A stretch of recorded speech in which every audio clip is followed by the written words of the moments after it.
Dập con ngập ấy. Đi làm con người. Đi bay ai vậy? Mua cua.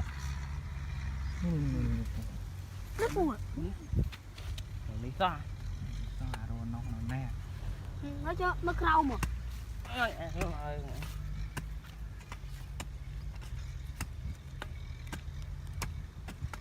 Gió nó sang ngon. Đi. Tí. Chặt đó.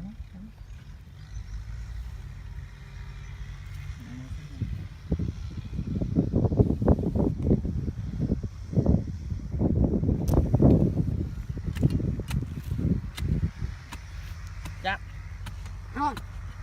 Xin chào em. Mơ về vào hả? Chậm bì đó. Anh chậm bì mà chứ sao nữa. Không bác. Mình không men nữa. Bì đó. Không. Chặt cái thằng pi không, men pi chặt thằng pi đó. Mở. Pi. Này à đây thông à. Pi. Nó có bao đấy. Pi. Tí xong sư thì nữa. Dưới đây làm sao? Lại cho tôi bạn loa. Thôi cho bay. Bay mà ôn bay muốn. Wow, mới thông à. Con nào này, không mà muốn. Kinh hoa đi. Bay đi. Rồi, anh thấy bảy. Bảy à? Dạ. Rồi con.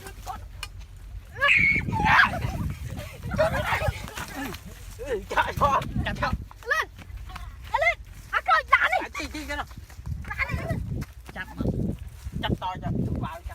Nước qua rồi ạ. Không mà. Cả cha. Ở đây đi, quay đá đi. Mở pi. Cho phụ đi sọ tiếp. Chặt đó. Đấy cho con ba đấy.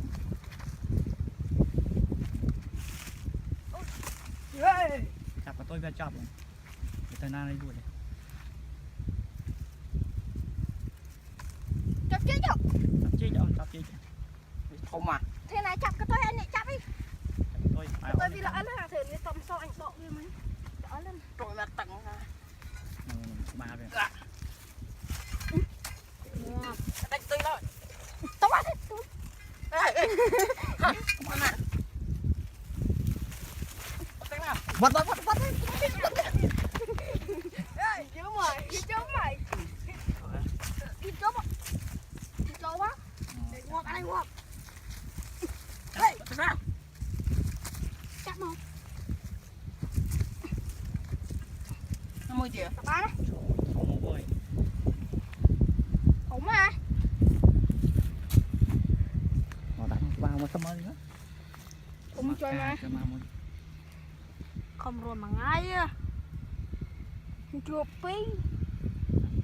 Đại bên báo. Bấy tầng không xưa.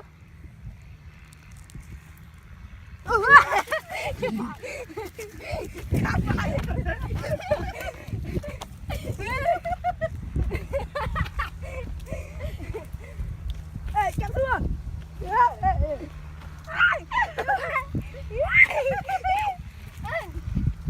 Nặng nó trông xoay ăn số đi à. Chụp chính rồi.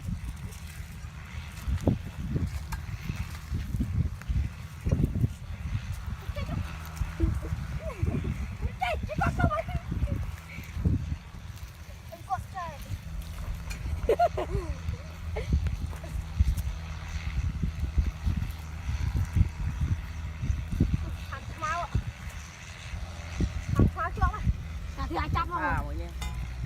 Bò bia thế nào? Ai đăng nó ấy chỗ này này. Nấu. Anh này dễ tính không? Đây cam anh mình. Cục tích. Đâu cho tỏ đi. Đồ tôi biết á. Đầu tiên. Đầu tiên đó, 50 đồng. Nãy lúc qua tôi biết bắt tiền.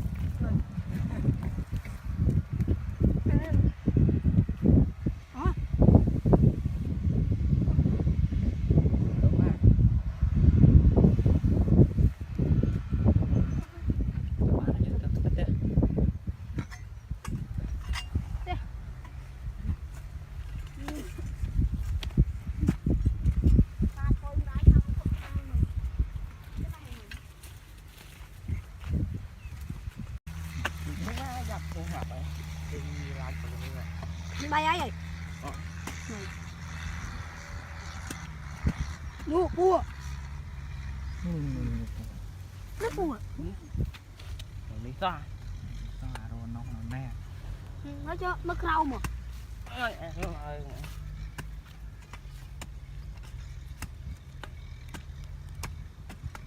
gió nó sang ngon đi tí Chặt đó.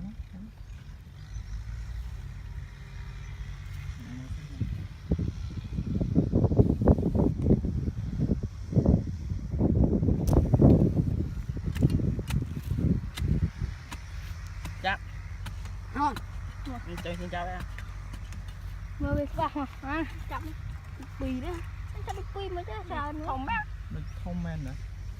bì đó Không. Chặt cái thằng pi không, men pi chặt thằng pi không.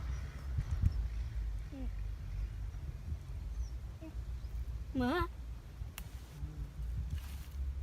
pi này à đây thông bì bốc qua đấy bì tích trong sư thì nữa dưới này làm sao lại cho tôi bạn loa cho bay Bay mà on bay mưa. loa với thông à Muốn con nào này, không mà muốn. kinh ngoại Nó. bay đi anh thằng bảy bảy à